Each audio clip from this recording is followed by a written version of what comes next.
Well, there have been recent calls for Newstart to be increased. People across Australia are questioning why there hasn't been an increase in Newstart. When you look at the increase in income, there is right across the board, from CEOs like Alan Joyce, who are getting paid an enormous amount of money, through to even members of Parliament are receiving an increase in their income. But Newstart recipients are doing it tough. Across the Riverina, there are over 5,000 Newstart recipients. And there has been general calls for that to be increased, for the rate of pay to be increased. However, the government has knocked that back. Now, we're joined this morning by Member for Barton, Linda Burney, who has concerns around what she says are proposed cuts to Newstart, except they're being done by stealth, because it's a liquid assets wait time. Linda Burney joins us on the phone this morning. Good morning, Linda. Good morning. Can you describe to me what changes are mooted and what impact that is going to have? Sure. So what the government wants to do, it's the Social Security Integrity Bill, which is actually in the Parliament at the moment. They want to double the wait time for the liquid assets test. Now, what that simply means is for those people who are listening this morning that may have lost their job and got a redundancy payment, or the industry has gone out of existence, like we've seen the car industry in Australia, the people that have maybe received a redundancy payment, or those people that may have some money in the bank, may have shares, they may have a number of assets, the government at the moment wants you to wait 13 weeks before you can apply for Newstart. Their proposal is to double that wait time, which is 26 weeks, half a year, if you've got, as a single, $18,000 in the bank, or $36,000 in the bank if you're a couple. Now, the reason I have incredible concerns about this is the only buffer these people have between being able to afford things and absolute poverty. And if there is an illness in particular, then $36,000 does not last you 6 months. Linda Burney, this comes at a time when there's increasing concern about numbers of homeless people in places like Sydney and Melbourne, and even in regional Australia, where it's normally less of an issue. I am astounded that we haven't heard about this before. It's really part of a measure in a much bigger bill, and it's just odious. I mean, imagine if you work for 30 years, say, for example, in a factory, and the technology goes offshore, you get a small redundancy payment, you're 45, 50, 55, you are not going to easily find another job.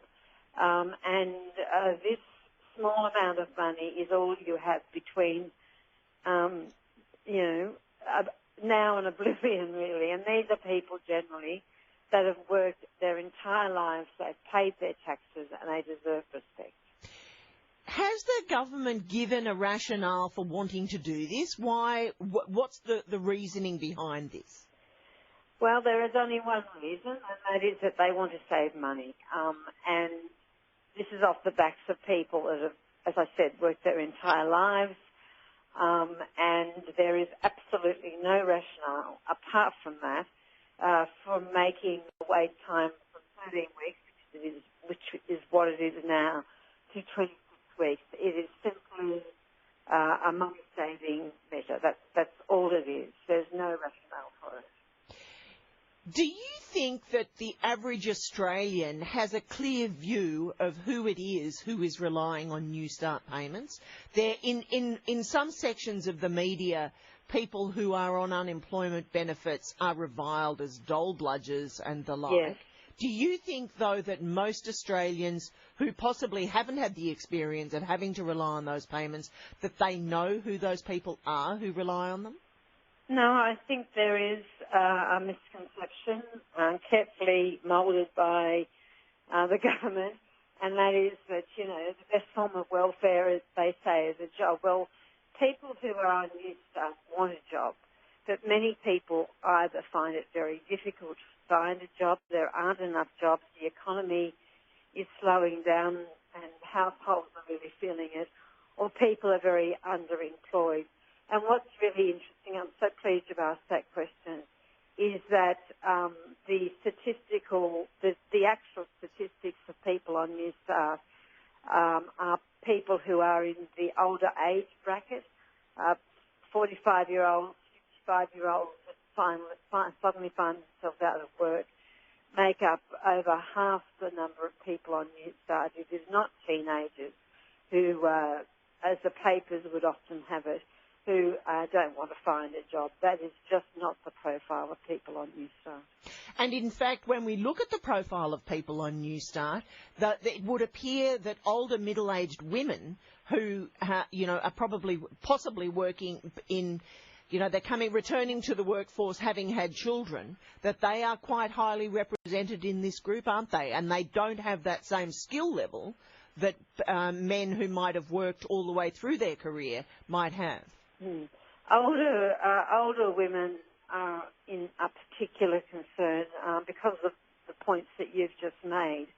But we do know also it's older or middle-aged to older women that are one of the fastest growing groups in the homelessness category.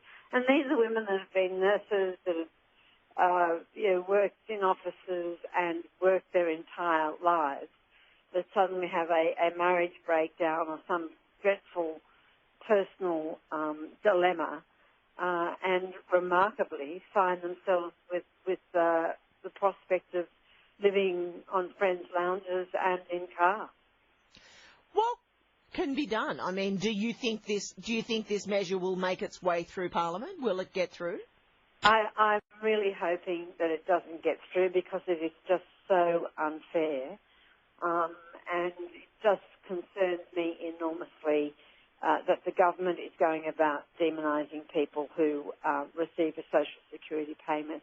And that is so inappropriate. Government's responsibility is about making sure that the most vulnerable in society are protected and looked after. I held a forum with Richard Miles, the Deputy Leader of the Labor Party in Cogra, in my electorate yesterday, with with groups that are providing emergency relief. And the Salvation Army, in fact, said that we are seeing families, 2 or 3 families a week, looking for food orders that we have never seen before.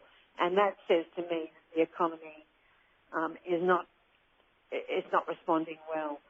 So what can be done? Well, we are calling on the government to increase the rate of Newstart to, and it's not a huge amount, but where people can have some dignity. Now, to play devil's advocate, what do you think the government or members of the government would say if we asked them why they're doing this at a time, as you say, the economy is slowing down and we are hearing that people are under cost shocks, like you look at the cost of their power bills and things like that. People are really suffering. We had hoped to be speaking to local member Michael McCormack this morning, but apparently he is unavailable. But what do you think that members of the government would say if we said, why are you doing this and don't you think it's unfair? I know exactly what the members of the government will say because it's what they say in the Parliament, and that is that they will say that they've got the least amount of people on a social security payment, and they will also say that we've created X amount of jobs and the best form of welfare is a job, which is just rhetoric. It absolutely is rhetoric. They will also say that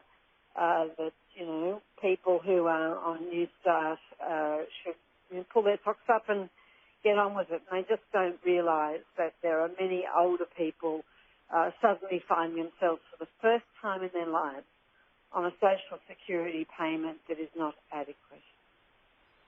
It's very hard to justify, isn't it? It's impossible to justify. I mean, the illiquid assets test waiting period, like I said, there is just no logical reason to double it. I mean, double it, waiting 6 months and finding yourself after 6 months with absolutely no buffer if there is an emergency, if you've got to move, if you've got to replace your car tyres, if your white goods blow up, or in fact if you become unwell. There is just no buffer, and it is simply about saving money and protecting a surplus. And then, of course, Linda Burney, when we add into this, we factor in the fact that regional New South Wales at the moment is doing it so very tough with the drought. There are going to be families who will be affected by that who will be looking for Newstart, and they are going to find themselves in a situation where they're going to have their assets questioned as well. Absolutely. I drove to Narendra a couple of weeks ago, and I just saw what you're describing, the country in pain, and therefore not only farmers but people who rely on farmers in communities, and I just shudder to think that some of those people will be forced into this situation. But the truth of the matter is, if this measure gets through the Parliament, that they will be faced with that. Well, it's sad news. Linda Burney, thank you so much for giving us so much of your time this morning. All the very best. Bye. Bye. Linda Burney, member for Barton, speaking there about about a piece of legislation that's in Parliament at the moment, which would increase the liquid assets wait time if you want to go on Newstart. If you are single with $18,000 in the bank, the government will want you to wait 6 months before you can access income support, or that would be